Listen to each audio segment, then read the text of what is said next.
नमस्कार दोस्तों, Bagda publication online classes में आपका हार्दिक स्वागत है। दोस्तों, वचनों से संबंधित अपने 4 वीडियो अपलोड कर दिए। ये लास्ट वीडियो अपना वचनों से संबंधित है, जो एक वचन से बहुवचन बनाने के नियम बताए जा रहे हैं।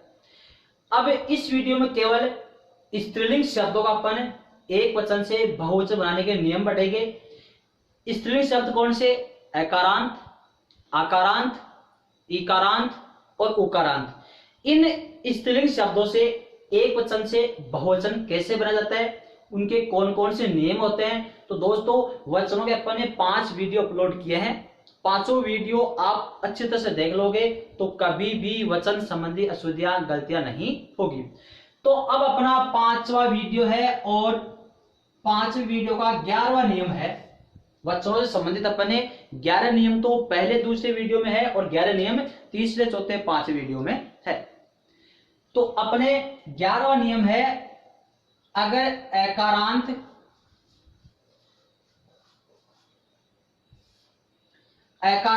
और आकारांत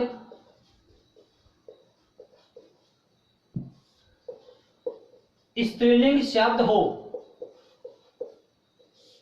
समझ में आ रहा है? अगर एकारांत और आकारांत स्त्रीलिंग शब्द है, स्त्रीलिंग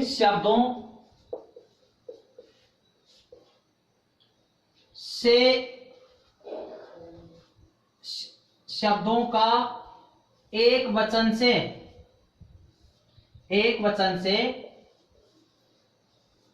बहुवचन बनाते समय, सुन रहे हो अच्छी तरह से, कि एकारांत और आकारांत स्त्रीलिंग शब्दों का एक वचन से बहुवचन बनाते समय,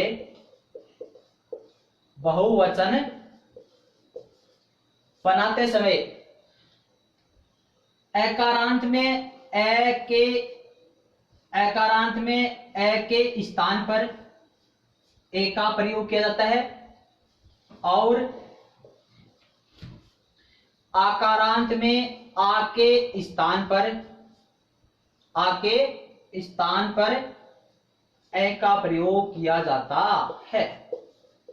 ये देखो, ये नियम हो चुका है अपना, अब समझ में आएगा। देखो, नियम फिर से बता रहा हूं मैं आपको।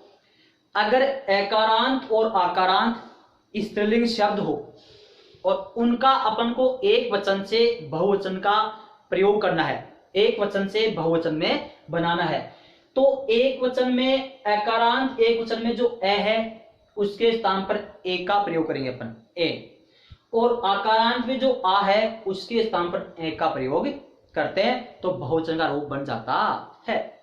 जैसे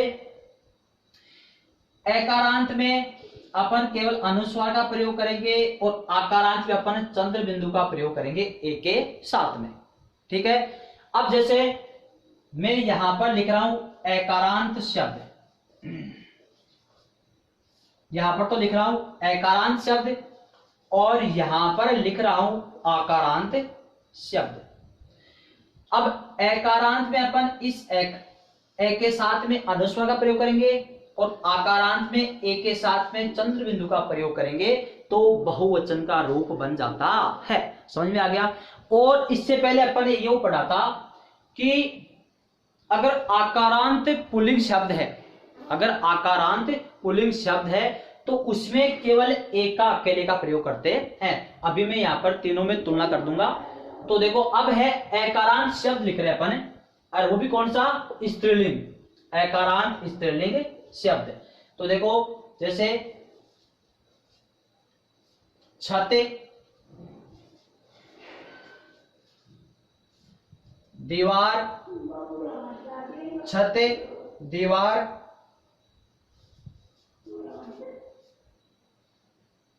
छते, दीवार, बात, बहन, गाय, रात, घात। ये तो है अपने एकारांत स्त्रीलिंग शब्द। अब आकारांत स्त्रीलिंग शब्द यहां पर लिख रहे हैं अपन, लता,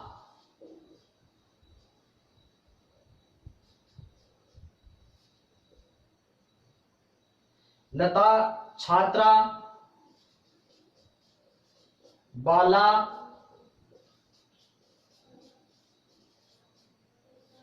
नायिका,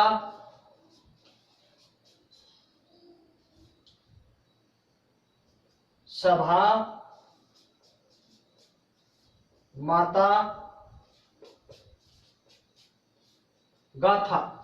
माता, गाथा, ये कौन से हो गए? ये हो गए अपने एकारांत और आकारांत। ठीक है, अब सुना इधर कि अगर एकारांत स्त्रीलिंग शब्द है तो एक के साथ में अनुस्वार का प्रयोग करेंगे, और आकारांत स्त्रीलिंग शब्द है तो एक के साथ में चंद्र बिंदु का प्रयोग करेंगे, तो एक वचन से बहुवचन का रूप बन जाएगा। अब जैसे छत है, ये एकारांत स्त्रीलिंग है, दीवार एकारांत स्त्रीलिंग है, बात एकारांत स्त्रीलिंग है, बहन या बहिन, बहन या बहिन, तो ये क्या है? एकारांत स्त्रीलिंग है। ठीक है, फिर गाय एकारांत है, रात और घात एकारांत स्त्रीलिंग है, तो इनका बहुवचन में प्रयोग करते समय एक का प्रयोग करते हैं, बल्कि अनुस्वार का प्रयोग होगा। छते, छतें, दीवार, दीवारें, बात, बातें, बहिन, बहिनें। इस प्रकार से गाय है, गाय का क्या बन जाएगा? गायें। गाय का क्या बन जाएगा? गायें। रात का हो जाएगा रातें, और घात का हो जाएगा घातें, घात पहुंचाना। ठीक है, तो ये देखो अब है अपना आकारांत स्त्रीलिंग। तो आकारांत स्त्रीलिंग एक वचन का बहुवचन बनाते समय एक के साथ में चंद्र बिंदु का प्रयोग करते हैं। तो लता का हो जाएगा लताएं। ठीक है, छात्रा का हो जाएगा छात्राएं। ठीक है, बाला का हो जाएगा बालाएं, नायिका का हो जाएगा नायिकाएं, और सभा का हो जाएगा सभाएं, माता का हो जाएगा माताएं, और गाथा का हो जाएगा गाथाएं। इसी प्रकार से अध्यापिका क्या है? अध्यापिका। अध्यापिका क्या हो जाएगा? अध्यापिकाएं। क्या हो जाएगा? अध्यापिकाएं। तो ये हो गया आपका एकारांत और आकारांत स्त्रीलिंग शब्दों से एक वचन से बहुवचन बनाने का नियम। तो ध्यान रखना। अब मैं यहां पर एक छोटा सा उदाहरण बता रहा हूं आपको कि एकारांत और आकारांत ये स्त्रीलिंग है, और एकारांत और आकारांत पुल्लिंग शब्दों से अपन एक वचन से बहुवचन बनाते हैं। तो देखो चारों में अंतर देखना। ये है एकारांत पुल्लिंग और ये है आकारांत पुल्लिंग। ये तो हो गया आपका वृक्ष।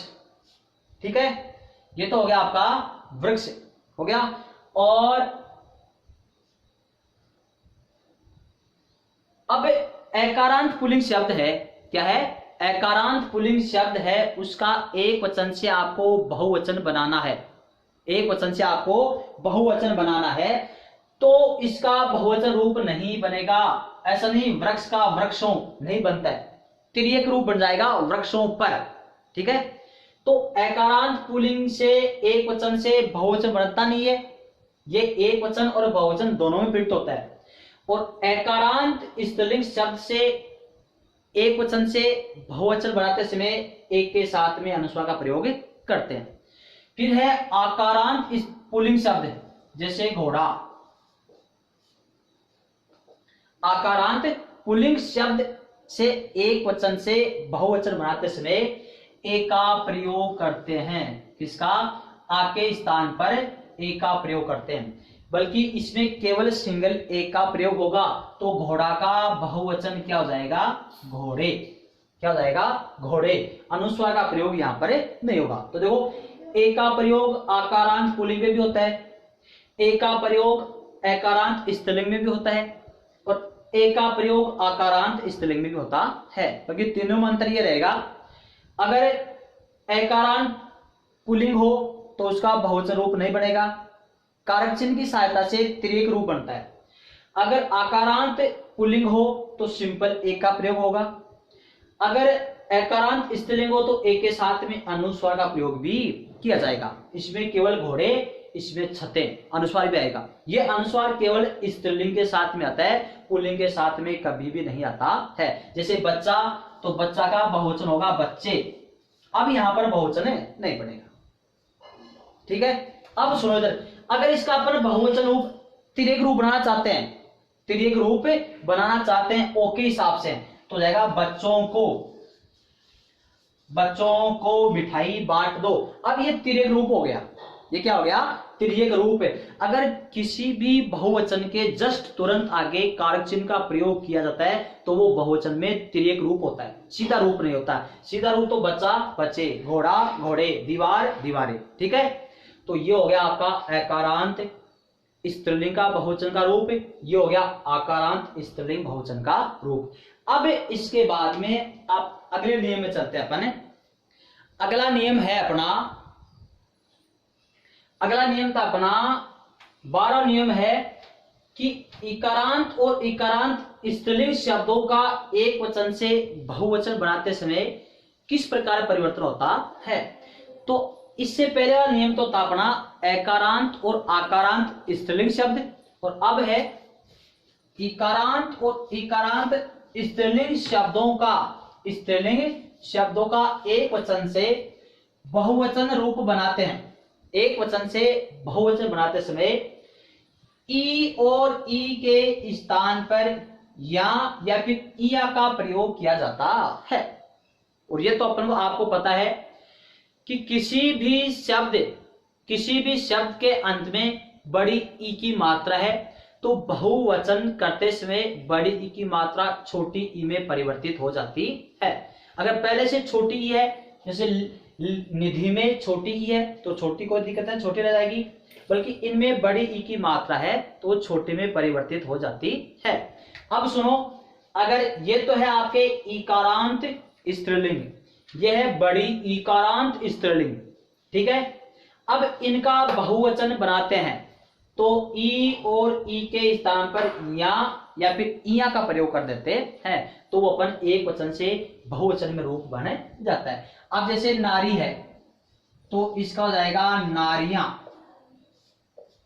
ठीक है। फिर है स्त्री तो इसका हो जाएगा स्त्रियां। फिर है बेटी तो बेटी का हो जाएगा बेटियां। टोपी का एक वचन से बहुवचन रूप बनाते समय क्या बन जाएगा? टोपियां। रानी का क्या हो जाएगा? रानियां। बच्ची का क्या हो जाएगा? बच्चियां, ठीक है। और विदुषी का क्या हो जाएगा? विदुषियां। विदुषी शब्द का ध्यान रखना, ये अपने शब्द शुद्धि में भी कई बार पूछा जा चुका है कि विदुषी शब्द शुद्धि में कई बार पूछा जा चुका है। तो ये शुद्ध शब्द है, पहले उ की मात्रा छोटी होती है फिर ई की मात्रा बड़ी होती है। फिर अपने इकारांत छोटी इकारांत है, इनका एक वचन से बहुवचन में रूप बनाना है तो जाति का हो जाएगा अपना बहुवचन रूप जातियां। समिति का क्या हो जाएगा? समितियां। नीति का क्या हो जाएगा? नीतियां। और लिपि का बहुवचन क्या हो जाएगा? लिपियां। क्या हो जाएगा? लिपियां। और शक्ति का क्या हो जाएगा? शक्तियां। और निधि का हो जाएगा निधियां। ये हो गया अपना इकारांत स्त्रीलिंग शब्द का एक वचन से बहुवचन बनाने का नियम। बल्कि ध्यान रखना, केवल ये नियम या और इया केवल इकारांत स्त्रीलिंग में ही लगता है, इकारांत पुल्लिंग का रूप नहीं बनता है, एक वचन में ही प्रयुक्त होता है। अब अपना अगला नियम है उकारांत और ओकारांत स्त्रीलिंग शब्द हो। उकारांत और ओकारांत स्त्रीलिंग शब्द हो, इन शब्दों का एक वचन से बहुवचन बनाते समय उ औ के स्थान पर ए का प्रयोग कर दिया जाता है। समझ में आई बात? तो देखो उ, बड़ा ऊ और अव के स्थान पर ऐ का प्रयोग कर जाता है, एक के साथ में चंद्र बिंदु का प्रयोग। तो देखो ये ओकारांत है, तो इसका हो जाएगा गोहें। ठीक है, ऋतु का बहुवचन हो जाएगा ऋतुएं, वधु का बहुवचन हो जाएगा। अब देखो इसमें बड़ा ऊ आ गया, तो बड़ा ऊ छोटा ऊ में बदल जाएगा। ये तो आपको ध्यान रखना है, किसी में दीर्घ है तो दीर्घ मात्रा है तो बहुवचन बनाते समय लघु मात्रा हो जाती है। ये हो गया अपना वधुएं। धातु का बहुवचन हो जाएगा धातुएं, धेनु का बहुवचन होगा धेनुएं, और झाड़ू का बहुवचन होगा झाड़ुएं, और फिर वस्तु का बहुवचन होगा वस्तुएं। ठीक है, ध्यान रखना उकारांत और ओकारांत स्त्रीलिंग शब्दों का एक वचन से बहुवचन बनाते समय उ और औ के स्थान पर ऐ का प्रयोग कर देते हैं। इस प्रकार गो का हो जाएगा गो ओकारांत है, ये छोटा उकारांत है, ये बड़ा उकारांत है, तो इनमें बहुवचन का रूप ऐसे बन गया। ठीक है, अब अपना अगला नियम है, लास्ट नियम है अपने वचनों का, और वचन इस वीडियो में कंप्लीट हो जाएंगे। वचनों के अपने 13 नियम ये डाल दिए और 11 नियम अलग से हो रहे हैं, तो 5 वीडियो में 13 और 11 नियम वचनों से संबंधित है। वचनों के जितने भी नियम होते हैं, जितने भी नियम होते हैं सबसे हटकर और वचनों से संबंधित पूरे नियम अपने वीडियो में अपलोड कर दिए हैं। अब सुनो इधर, अब वचन से संबंधित अपना लास्ट नियम है, वचन से संबंधित अपना लास्ट नियम है, जो नियम इस प्रकार है। क्या?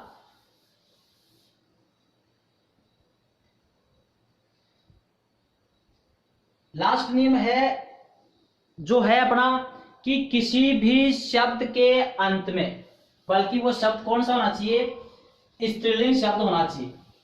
किसी भी शब्द के अंत में अगर या हो, किसी भी शब्द के अंत में अगर या हो, तो सुनना इधर,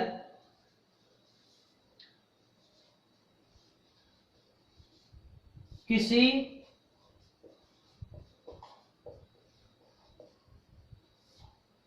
स्त्रीलिंग शब्द, किसी स्त्रीलिंग शब्द के अंत में या हो, किसी स्त्रीलिंग शब्द के अंत में या हो, ठीक है, तो एक वचन से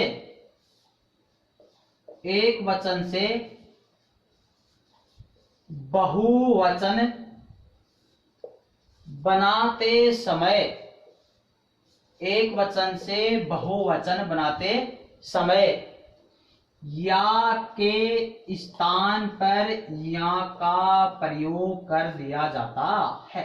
आई बात समझ में? या के स्थान पर या का प्रयोग कर दिया जाता है तो आपका एक वचन से बहुवचन शब्द बन जाता है। ध्यान करना, किसी भी स्त्रीलिंग शब्द के अंत में या हो, अब इसको आप आकारांत मत समझ लेना, आकारांत मत समझ लेना। जैसे एक तो लता है, अब और एक है बिटियां, एक तो है लता और एक है बिटियां। अब देखो लता भी स्त्रीलिंग है और बिटियां भी स्त्रीलिंग है, ये भी आकारांत है और ये भी आकारांत है, दोनों सेम है, बल्कि इसमें नियम अलग लगता है, इसमें नियम अलग लगता है। ये तो आएगा आपका आकारांत में और ये आएगा आकारांत में, तो आता है, बल्कि ये इस नियम में आ जाएगा। क्या? किसी भी शब्द स्त्रीलिंग शब्द के अंत में या आए तो एक वचन से बहुवचन बनाते समय इस या के स्थान पर या का प्रयोग कर देते हैं। मतलब उन शब्दों में चंद्र बिंदु का प्रयोग करते ही बहुवचन का रूप बन जाता है। ठीक है, अब जैसे अब जैसे अपने शब्द हैं चूहियां,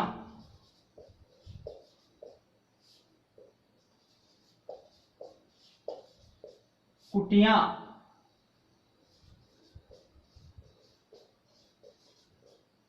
बिटियां, खटियां। सुनो इधर, चूहियां, कुटियां, बिटियां और खटियां, ये कौन से हैं? आकारांत स्त्रीलिंग तो है, बल्कि इनके अंत में या का प्रयोग हो रहा है, इसलिए ये तो है आपका सारा एक वचन का रूप, एक वचन का रूप। अब इनसे आपको बहुवचन बनाना है तो इस या के स्थान पर या का प्रयोग कर दो, या फिर चंद्र बिंदु का प्रयोग करते ही बहुवचन का रूप बन जाता है। अब ये बहुवचन रूप बन गया, ये एक वचन है और ये बहुवचन रूप बन गया। कुटियां एक वचन है और कुटियां बहुवचन हो गया। बिटिया एक वचन है और बिटियां ये बहुवचन का रूप हो गया। खटियां एक वचन है और ये खटियां बहुवचन हो गया। जैसे कुतियां एक वचन है, बल्कि ये कुतियां आपका बहुवचन का रूप बन गया। तो दोस्तों ये वचनों के अपने नियम कंप्लीट हो चुके हैं। अब जितने भी नियम है उनको एक बार फिर से मैं रिपीट कर देता हूं। तो देखो इधर, ये नियम ध्यान रखना, किसी भी स्त्रीलिंग शब्द के अंत में या हो, उसका एक वचन से बहुवचन बनाना है तो बनाते समय या के स्थान पर या का प्रयोग कर देते हैं, या फिर इनके ऊपर चंद्र बिंदु का प्रयोग कर देते हैं। ठीक है, अब देखो एक बार अपन जितने भी नियम है उनका, सारे नियम है एक वचन से बहुवचन के, चाहे वो पुल्लिंग का हो चाहे वो स्त्रीलिंग का हो, सारे एक बार में नियम तुलनात्मक रूप से वापस रिपीट कर देता हूं, ताकि अब देखो ये तो है पुल्लिंग और ये है आपका स्त्रीलिंग। ये पुल्लिंग शब्द है और ये स्त्रीलिंग शब्द है। पुल्लिंग में एकारांत, आकारांत, इकारांत, बड़ी इकारांत, उकारांत और उकारांत। ठीक है, एक आकारांत को छोड़कर एकारांत, इकारांत, इकारांत और उकारांत, इनका बहुवचन में रूप नहीं बदलता है। इसका विशेष ध्यान रखना। पुल्लिंग शब्दों की बात करें अपन, अगर पुल्लिंग एकारांत है, इकारांत है और उकारांत है, अगर आपसे उनका एक वचन से बहुवचन में रूप पूछ ले तो बहुवचन में रूप नहीं बदलता है। वो ज्यों के त्यों एक वचन में प्रयुक्त हो जाते हैं और बहुवचन में प्रयुक्त हो जाते हैं। जैसे वृक्ष, वृक्ष टूट गया एक वचन है, वृक्ष टूट गए अब बहुवचन है। ठीक है, सेम रहता है जो का त्यों, बल्कि आकारांत शब्द हो जाता है। कौन सा? पुल्लिंग। पुल्लिंग आकारांत शब्द है, उसका अपन को एक वचन से बहुवचन बनाना है, एक वचन से बहुवचन बनाना है। सब ठीक है, तो उसमें आ के स्थान पर अपन ए का प्रयोग कर देते हैं। आ के स्थान पर केवल ए का प्रयोग कर देते हैं। जैसे कमरा, तो इसका हो जाएगा बहुवचन, हो जाएगा कमरे। अनुस्वार नहीं लगेगा, अनुस्वार किसमें लगता है वो अब बताऊंगा। तो ये तो हो गए अपने पुल्लिंग के नियम। अब है स्त्रीलिंग एकारांत, स्त्रीलिंग एकारांत, स्त्रीलिंग इकारांत और स्त्रीलिंग आकारांत, उकारांत और ओकारांत। स्त्रीलिंग एकारांत, इकारांत, आकारांत और उकारांत और ओकारांत, ये शब्द है। अब सुनना इधर, अगर स्त्रीलिंग एकारांत, इकारांत, आकारांत, उकारांत और ओकारांत हैं, इनका अपन को एक वचन से बहुवचन बनाना है तो कैसे बनेगा? इस एकारांत का नियम अलग है, इकारांत का नियम अलग है और इन चारों का नियम एक ही है। तो सुनो, अगर ये चारों समझ में आ गए, ये देखो इसमें ए ई उ का नियम एक रहेगा, इनका बहुवचन रूप नहीं बनता है। आकारांत का नियम अलग है, अगर आकारांत पुल्लिंग है तो आ के स्थान पर ए का प्रयोग करके अपन बहुवचन का रूप बना सकते हैं। तो वो पुल्लिंग शब्द तो पूरे हो गए। अब है स्त्रीलिंग। तो स्त्रीलिंग शब्दों में एकारांत अलग रहेगा, ईकारांत का नियम अलग है और आ उ ओ का नियम अलग है। तो देखो, अगर स्त्रीलिंग एकारांत शब्द है और उसका अपन को एक वचन से बहुवचन का रूप बनाना है, सुनिएगा, तो अपन एक के साथ में अनुस्वार का प्रयोग करते हैं। एक के साथ में किसका प्रयोग करते हैं, बड़ा लिख देता हूं मैं आपको, एक के साथ में अनुस्वार का प्रयोग करते हैं, ठीक है। और अगर ईकारांत स्त्रीलिंग शब्द है तो ई के स्थान पर इया का प्रयोग करते हैं। किसका प्रयोग करते हैं, इया का प्रयोग कर देते हैं, ठीक है। अगर आकारांत, उकारांत और ओकारांत शब्द है तो बहुवचन बनाते समय एक के साथ में चंद्र बिंदु का प्रयोग कर देते हैं। आप देखो कैसे। अब अपन लिखते हैं एकारांत स्त्रीलिंग शब्द। जैसे एकारांत स्त्रीलिंग शब्द लिख रहा हूं मैं छते, ठीक है। अब ये लिख रहा हूं मैं बेटी, इकारांत हो गया, और समिति, समिति यही लिख देता हूं, समिति। ये इकारांत बड़ी होगी, ये इकारांत छोटी होगी। अब आकारांत लिखता हूं मैं लता, उकारांत लिखता हूं मैं वधु, चलो पहले उकारांत लिख देता हूं मैं धातु, धातु, फिर उकारांत लिखता हूं वधु, और फिर औकारांत लिखते हैं अपन गो। अब देखो इधर, ये शब्द है एकारांत स्त्रीलिंग, ये इकारांत स्त्रीलिंग, ये आ उ ओ ओकारांत स्त्रीलिंग। अब इनका बहुवचन रूप बनाना है तो ए के स्थान पर ए का प्रयोग करते हैं, छत का छतें और अनुस्वार। अब देखो इधर, ये आकारांत पुल्लिंग है, बल्कि इसमें भी आ के स्थान पर ए का प्रयोग किया जाता है, बल्कि अनुस्वार नहीं आएगा, कमरे ही आएगा। जैसे बच्चा आकारांत है, बच्चा आकारांत है तो पुल्लिंग है, बहुवचन बनाओगे तो बच्चे ये लगेगा, बल्कि अनुस्वार नहीं आएगा, ठीक है। अनुस्वार आता है इसमें, किसमें, एकारांत स्त्रीलिंग का एक वचन से बहुवचन बनाते समय। दीवार, दीवार देखो एकारांत है तो दीवारी आएगा, दीवारी। अब बेटी इकारांत और इकारांत तो इसका हो जाएगा बेटियां, ये ई के स्थान पर इया का प्रयोग, समिति का हो जाएगा समितियां, ठीक है। लता का, अब देखो चाहे आकारांत, उकारांत, ओकारांत तो सब में इनके स्थान पर एक का प्रयोग होगा तो हो जाएगा आपका लताएं, ठीक है। धातु का बहुवचन हो जाएगा धातुएं, ठीक है। वधु का बहुवचन हो जाएगा वधुएं, ठीक है। और गो का बहुवचन हो जाएगा गोएं, गो का बहुवचन हो जाएगा आपका गोएं। तो दोस्तों, इस प्रकार से वचनों के नियम, पूरे जितने भी नियम होते हैं अच्छी तरह से, जो मार्केट में जितनी पुस्तक है इतने नियम आपको नहीं मिलेंगे। मैं कोई अपनी बड़ाई नहीं कर रहा हूं, बल्कि आपको पूरे वीडियो देखोगे तो आपको वास्तविकता का पता लग जाएगा अच्छी तरह से। और इसका विस्तृत और अध्ययन करना है तो अपनी पुस्तक मैंने बता दी थी, फिर से बताता हूं, ये अपनी भारतीय हिंदी व्याकरण कोश, बागड़ा पब्लिकेशन, जयपुर की ओर से, ठीक है। मार्केट में हर जगह उपलब्ध है। इसमें हर टॉपिक के पीछे 50 वस्तुनिष्ठ क्वेश्चन उपलब्ध है।